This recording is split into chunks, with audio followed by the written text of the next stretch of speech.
The Rockets called the Nets on Mikal Bridges, but Jalen Green needs this space. It was not accepted by the Brooklyn Nets. That didn't progress anywhere. How do their styles balance each other? They haven't figured it out yet. When we started making a lot more Brooklyn Nets content about 2 years ago, people were saying that I was a Kyrie Irving hater or a James Harden hater, but I'm still discussing the Brooklyn Nets now, and people are calling me a Nets hater, but it's nothing to do with me hating the Nets. It has a lot more to do with me just hating the decisions that this organization makes. And the recent news that we got in regards to the Brooklyn Nets will frustrate a lot of Brooklyn Nets fans. So before we get to the content, we are less than 100,000 subscribers away from 1 million subscribers. I'm currently racing my football channel microphone to get there. We have like a 39K subscriber lead. Now that we got all that out of the way, cue the intro.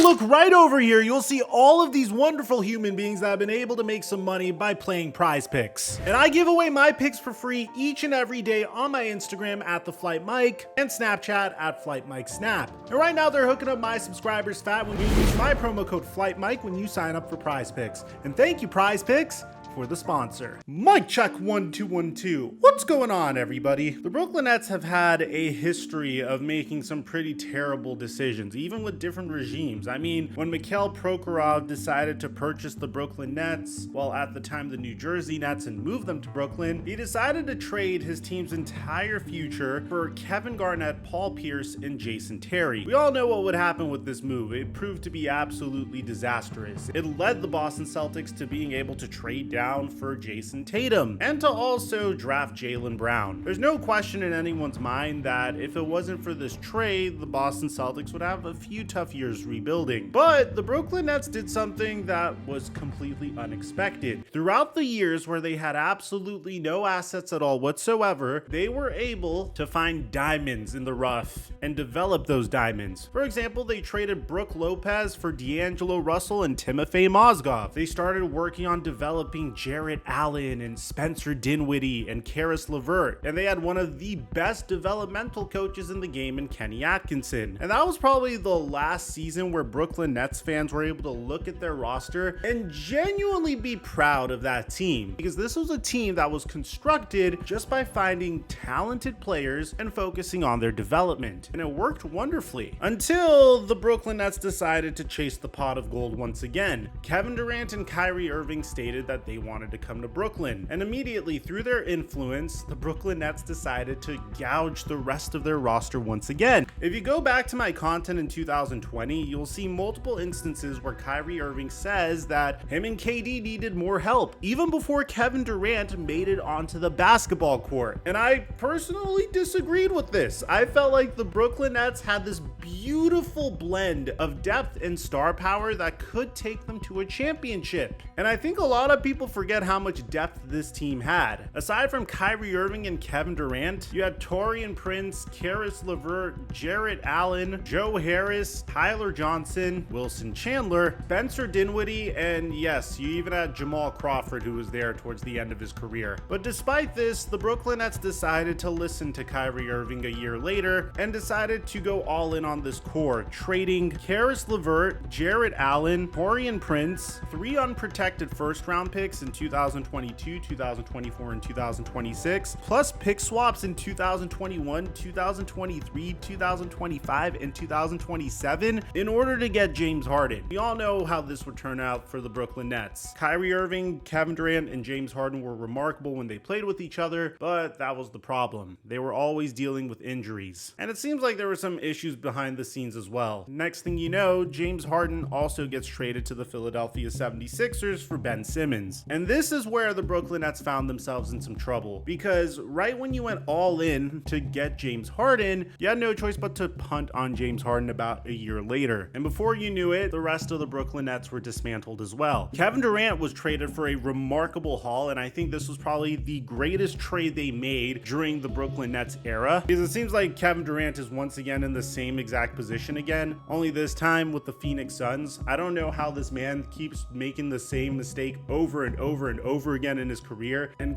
keeps expecting a different result, but that's a different video for a different day. The Nets were able to get Mikal Bridges, Cam Johnson, Jay Crowder, and 4 first-round picks and a 2028 pick swap, which down the line should be very valuable just given the trajectory of the Phoenix Suns currently. But obviously the problem with the Nets is you have this roster that can't rebuild because you have Ben Simmons under contract until the 2025 season, but you still have a plethora of very good talent in the form of Mikal Bridges and Cam Johnson and Dorian Finney-Smith. But this team isn't good enough to compete for an NBA championship because you guys are pretty much handicapped by the Ben Simmons contract, and Ben Simmons never plays. But at the same time, you don't have your draft picks, so you can't really tank either. So the only thing you really could do at this point is essentially do what you did during the 2018 season, and that's trade away all of your assets and try to find good players that you could develop once again. But the problem with the Brooklyn Nets is it seems like they just don't want to do that. And the reason doesn't make sense to anyone in the NBA. For example, during the trade deadline, they got a remarkable offer for Dorian Finney-Smith, turning down 2 first-round picks for Dorian Finney-Smith. Now, you don't really have to be a genius to know that this was a trade that they should have accepted immediately. They're in a place where they need to sell as much as they possibly could, and eventually they wouldn't get an offer that's even close to that. The biggest move they would make during the trade deadline was moving on from Spencer Dinwiddie, and that's about it. Of course, they fired Jacques Vaughn as well, and there was a question of whether or not Ben Simmons would be able to play any more games for the Brooklyn Nets for the remainder of the season, which, spoiler alert, Ben Simmons was injured for the rest of the season, and he won't be playing until next year. Honestly, I don't see Ben Simmons playing in the NBA in 2 years from now. They traded away Royce O'Neal, which I guess indicates that they're down to rebuild. But probably the biggest storyline about this team that I never understood is their management of Mikal Bridges. Now, you need to understand, Mikal Bridges, in my opinion, is one of the most versatile and talented players in the entire NBA. And the Brooklyn Nets did exactly what they were supposed to do. They took a player that wasn't necessarily the primary option on the Phoenix Suns last year. They showed what he could do when he had his own team, and he averaged 26 points per game for the remainder of the season last year, and they held on to him.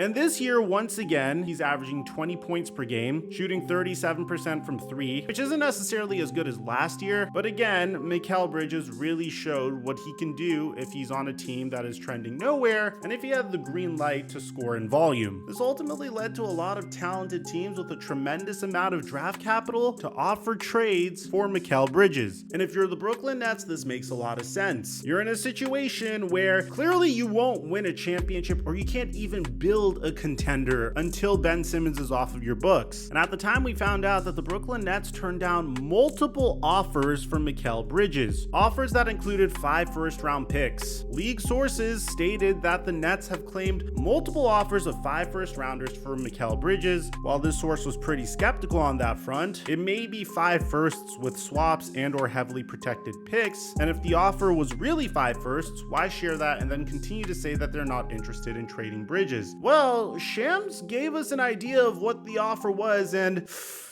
look away, Brooklyn Nets fans. And just taking us back 2 months ago, the Rockets called the Nets on Mikal Bridges. And I'm told they discussed the concept around Jalen Green and multiple first-round picks. That deal was not accepted by the Brooklyn Nets. That didn't progress anywhere. And now you're looking at it, it's a great problem for the Rockets to have. You have 2 burgeoning stars, I think, with Sengun, with Jalen Green, and they're both extension eligible this summer. They're both going to be in line for massive deals, potentially in extensions. But Jalen Green needs this space. Like this pace that they're playing with now, he needs it without Sengun in the line. So what do you do if you're the Rockets moving forward? Can these 2 guys coexist? Can they play with each other? how do their styles balance each other? They haven't figured it out yet. So at the time when I was making content on this topic, I had no idea that Jalen Green was being packaged with multiple first-round picks to the Brooklyn Nets for Mikal Bridges. And if that's the case, then the Nets just continue to look worse and worse. You see, the problem with Mikal Bridges isn't talent level. It's not about whether or not he's good enough to build around. The problem is he doesn't fit the Brooklyn Nets timeline at all whatsoever. He's on an incredible contract as well. I mean, he's in year 2 of a 4-year, $90 million contract. So I can understand why the Houston Rockets were willing to give up so much for Mikal Bridges, because we're talking about a player that is making less than Jalen Brunson is on a year-to-year basis. That's worth giving up Jalen Green and multiple first-round picks. And the worst part of all is looking at how this aged. In our last video on the Houston Rockets, we discussed how Alperen Şengün's injury essentially unleashed Jalen Green. The man has been averaging nearly 30 points per game since Şengün went down. The Houston Rockets are on a 10-game winning streak since Şengün went down. Now, the Rockets have plenty of assets to give up, including Brooklyn's own draft picks that they would have essentially traded back to them for Mikal Bridges, but it seems like they didn't even need to do that after all. Mikal Bridges brings incredible two-way versatility, and he could really fit on each and every NBA team out there, and that could go a long way for the Houston Rockets in the playoffs. But Rockets are currently a play-in team.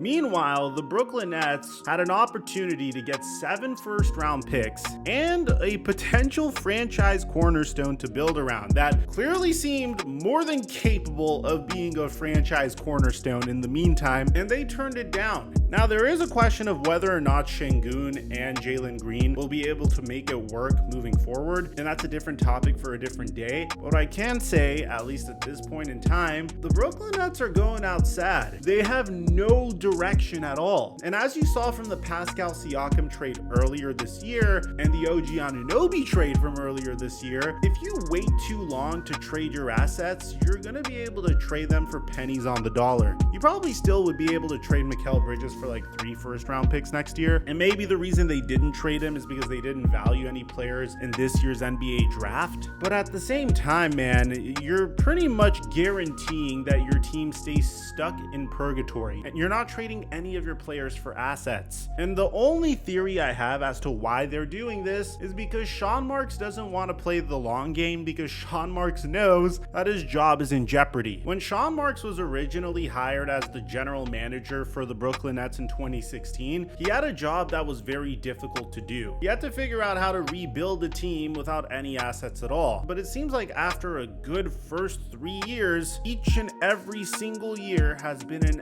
absolute catastrophe for Sean Marks. Whether it's taking the opposing stand of Kyrie Irving when Kyrie Irving didn't want to get vaccinated, whether it was constantly changing the culture from we're trying to rebuild our young talent in D'Angelo Russell and Spencer Dinwiddie, to selling the farm and bringing in Kyrie Irving and Kevin Durant, to trading your entire future for James Harden only to move on from him a little bit over a year later, hiring Steve Nash, firing Steve Nash, elevating Jacques Vaughn, but firing Jacques Vaughn recently, saying Ben Simmons is your future when he clearly is not, and now overvaluing your assets to the point where you'd be lucky to even get half of the return that was originally promised to you if you sold on them in time. The only theory I have is Sean Marks is about to get fired really soon, so he doesn't really want to play the long game, because if he did, he'd pretty much be setting up his successor for greatness. So let me know in the comment section down below what you guys think about all this, especially if you're a Nets fan. I just felt like this recent interview from Shams would just piss me off so much if I was a Nets fan. And aside from that, I'm your boy Mike, and I'm dropping our mic until our next upload.